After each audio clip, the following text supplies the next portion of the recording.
طه ما أنزلنا عليك القرآن لتشقى إلا تذكرة لمن يخشى تنزيلا ممن خلق الأرض والسماوات العلى الرحمن على العرش استوى له ما في السماوات وما في الأرض وما بينهما وما تحت الثرى وإن تجهر بالقول فإنه يعلم السر وأخفى الله لا إله إلا هو له الأسماء الحسنى وهل أتاك حديث موسى إذ رأى نارا فقال لأهلهم كثوا إني آنست نارا لعلي آتيكم منها بقبس أو أجد على النار هدى فلما أتاها نودي يا موسى إني أنا ربك فاخلع نعليك إنك بالوادي المقدس طوى وأنا اخترتك فاستمع لما يوحى إنني أنا الله لا إله إلا أنا فاعبدني وأقم الصلاة لذكري إن الساعة آتية أكاد أخفيها لتجزى كل نفس بما تسعى فلا يصدنك عنها من لا يؤمن بها واتبع هواه فتردى وما تلك بيمينك يا موسى قال هي عصاي أتوكأ عليها وأهش بها على غنمي ولي فيها مآرب أخرى قال ألقها يا موسى فألقاها فإذا هي حية تسعى قال خذها ولا تخف سنعيدها سيرتها الأولى واضمم يدك إلى جناحك تخرج بيضاء من غير سوء آية أخرى لنريك من آياتنا الكبرى اذهب إلى فرعون إنه طغى قال رب اشرح لي صدري ويسر لي أمري واحلل عقدة من لساني يفقهوا قولي واجعل لي وزيرا من أهلي هارون أخي اشدد به أزري وأشركه في أمري كي نسبحك كثيرا ونذكرك كثيرا إنك كنت بنا بصيرا قال قد أوتيت سؤلك يا موسى ولقد مننا عليك مرة أخرى إذ أوحينا إلى أمك ما يوحى أن اقذفيه في التابوت فاقذفيه في اليم فليلقي اليم بالساحل يأخذه عدو لي وعدو له وألقيت عليك محبة مني ولتصنع على عيني تمشي أختك فتقول هل أدلكم على من يكفله فرجعناك إلى أمك كي تقر عينها ولا تحزن وقتلت نفسا فنجيناك من الغم وفتناك فتونا فلبثت سنين في أهل مدين ثم جئت على قدري يا موسى واصطنعتك لنفسي اذهب أنت وأخوك بآياتي ولا تنيا في ذكري اذهبا إلى فرعون إنه طغى فقولا له قولا لينا لعله يتذكر أو يخشى قالا ربنا إننا نخاف أن يفرط علينا أو أن يطغى قال لا تخافا إنني معكما أسمع وأرى قال لا تخافا إنني معكما أسمع وأرى فأتياه فقولا إنا رسولا ربك فأرسل معنا بني إسرائيل ولا تعذبهم قد جئناك بآية من ربك والسلام على من اتبع الهدى إنا قد أوحي إلينا أن العذاب على من كذب وتولى قال فمن ربكما يا موسى قال ربنا الذي أعطى كل شيء خلقه ثم هدى قال فما بال القرون الأولى قال علمها عند ربي في كتاب لا يضل ربي ولا ينسى الذي جعل لكم الأرض مهدا وسلك لكم فيها سبلا وأنزل من السماء ماء فأخرجنا به أزواجا من نبات شتى كلوا وارعوا أنعامكم إن في ذلك لآيات لأولي النهى منها خلقناكم وفيها نعيدكم ومنها نخرجكم تارة أخرى ولقد أريناه آياتنا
سحرهم أنها تسعى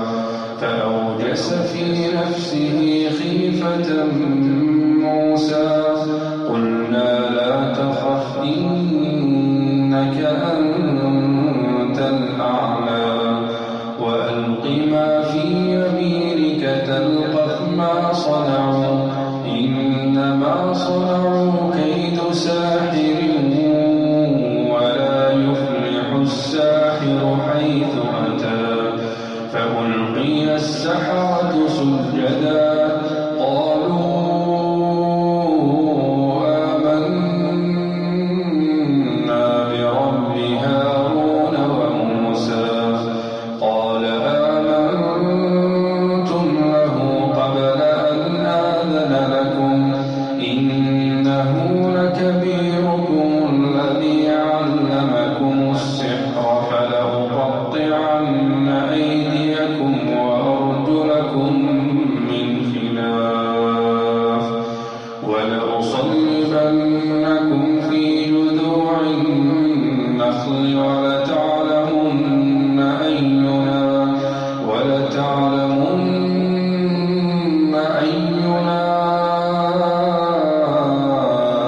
أشد عذابا وأبقى قالوا لن نؤثرك على ما جاءنا من البينات والذي فطرنا فاقض ما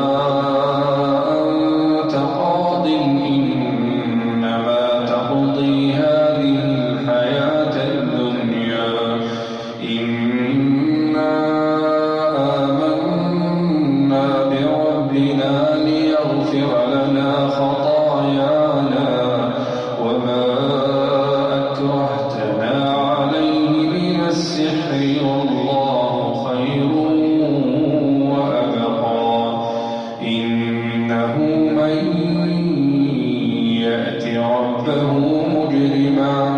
فإن له جهنم لا يموت فيها ولا يحيا ومن يأته مؤمنا قد عمل الصالحات فأولئك لهم الدرجات العلى جنات عدن تجري من تحتها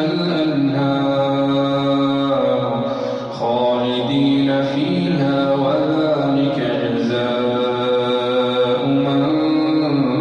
تزكى ولقد أوحينا إلى موسى أن أسر بعبادي فاضرب لهم طريقا في البحر يبسا لا تخاف دركا ولا تخشى فأتبعهم فرعون بجنوده فغشيهم من اليم ما غشيهم وأضل فرعون قومه وما هدى يا بني إسرائيل قد أنجيناكم من عدوكم وواعدناكم جانب الطور الأيمن ونزلنا عليكم المن والسلوى كلوا من طيبات ما رزقناكم ولا تطغوا فيه فيحل عليكم غضبي ومن يحلل عليه غضبي فقد هوى وإني لغفار لمن تاب وآمن وعمل صالحا ثم اهتدى وما أعجلك عن قومك يا موسى قال هم أولئك على أثري وعجلت إليك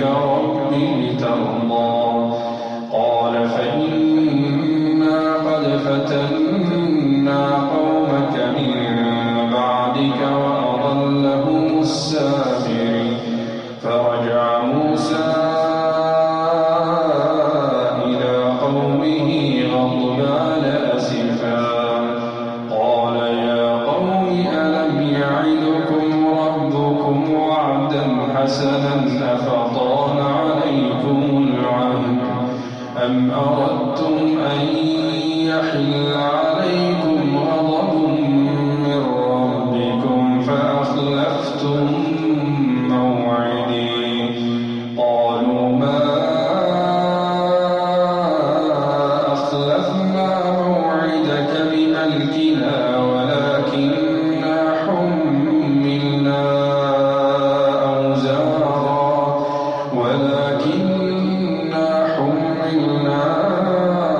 أوزارا من زينة القوم فقذفناها فكذلك ألقى السامري فأخرج لهم عجلا جسدا له خوار فقالوا هذا إلهكم وإله موسى فنسي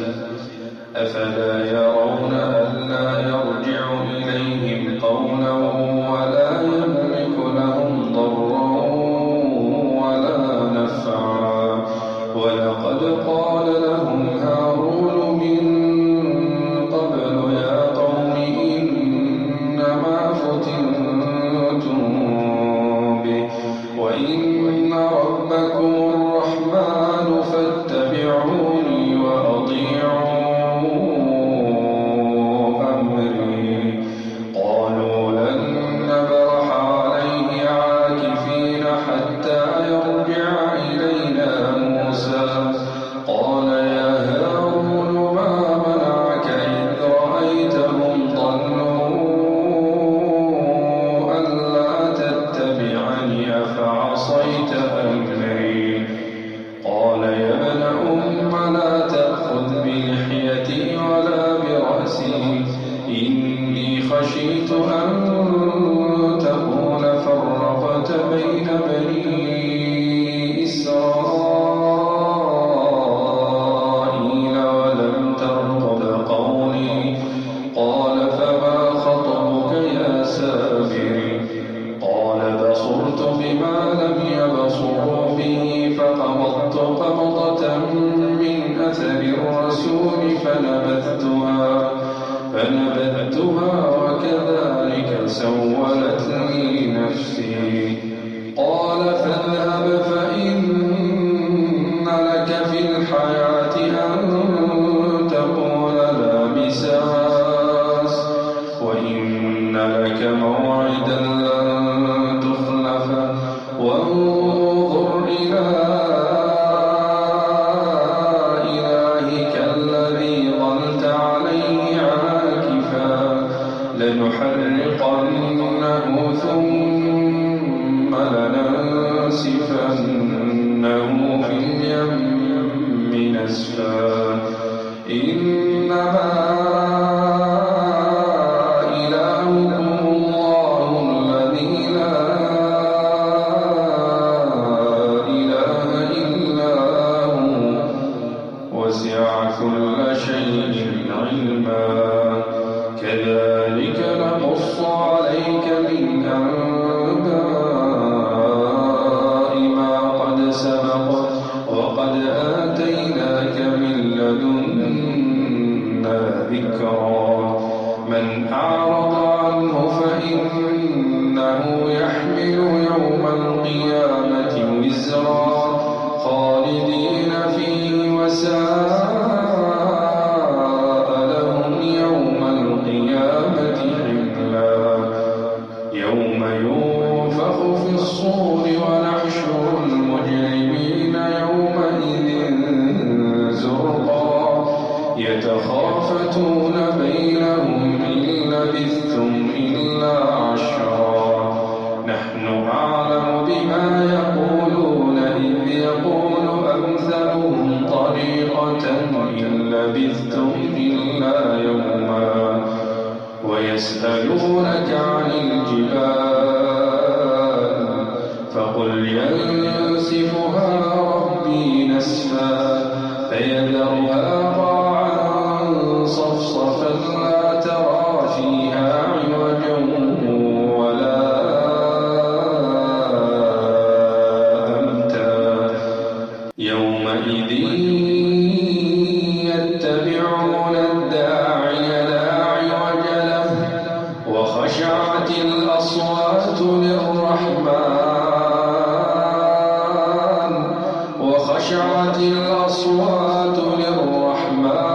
فلا تسمع إلا همسا يومئذ لا تنفع الشفاعة إلا من أذن له الرحمن ورضي له قولا يعلم ما بين أيديهم وما خلفهم ولا يحيطون به علما وعنت الوجوه للحي القيوم وقد خاب من حمل ظلما ومن يعمل من الصالحات وهو مؤمن فلا يخاف ظلما ولا هضما وكذلك أنزلناه قرآنا عربيا وصرفنا فيه من الوعيد لعلهم يتقون أو يحدث لهم ذكرا فتعالى الله الملك الحق ولا تعجل بالقرآن من قبل أن يقضى إليك وحيه وقل رب زدني علما ولقد عهدنا إلى آدم من قبل فنسي ولم نجد له عزما وإذ قلنا للملائكة اسجدوا لآدم فسجدوا إلا إبليس أبى فقلنا يا آدم إن هذا عدو لك ولزوجك فلا يخرجنكما من الجنة فتشقى إن لك ألا تجوع فيها ولا تعرى وأنك لا تظمأ فيها ولا تضحى فوسوس إليه الشيطان قال يا آدم هل أدلك على شجرة الخلد وملك لا يبلى فأكلا منها فبدت لهما سوآتهما وطفقا يخصفان عليهما من ورق الجنة وعصى آدم ربه فغوى ثم اجتباه ربه فتاب عليه وهدى قال اهبطا منها جميعا بعضكم لبعض عدو فإما يأتينكم مني هدى فمن اتبع هداي فلا يضل ولا يشقى ومن أعرض عن ذكري فإن له معيشة ضنكا ونحشره يوم القيامة أعمى قال رب لم حشرتني أعمى وقد كنت بصيرا قال كذلك أتتك آياتنا فنسيتها وكذلك اليوم تنسى وكذلك نجزي من أسرف ولم يؤمن بآيات ربه ولعذاب الآخرة أشد وأبقى أفلم يهد لهم كم أهلكنا قبلهم من القرون يمشون في مساكنهم إن في ذلك لآيات لأولي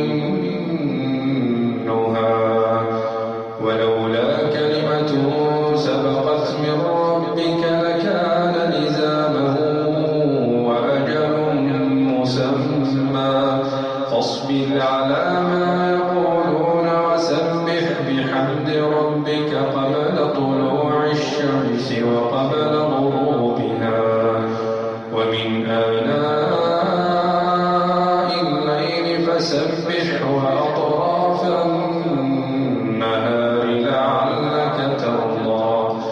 ولا تمدن عينيك إلى ما متعنا به أزواجا منهم زهرة الحياة الدنيا لنفتنهم فيه ورزق ربك خير وأبقى وأمر أهلك بالصلاة واصطبر عليها لا نسألك رزقا نحن نرزقك والعاقبة للتقوى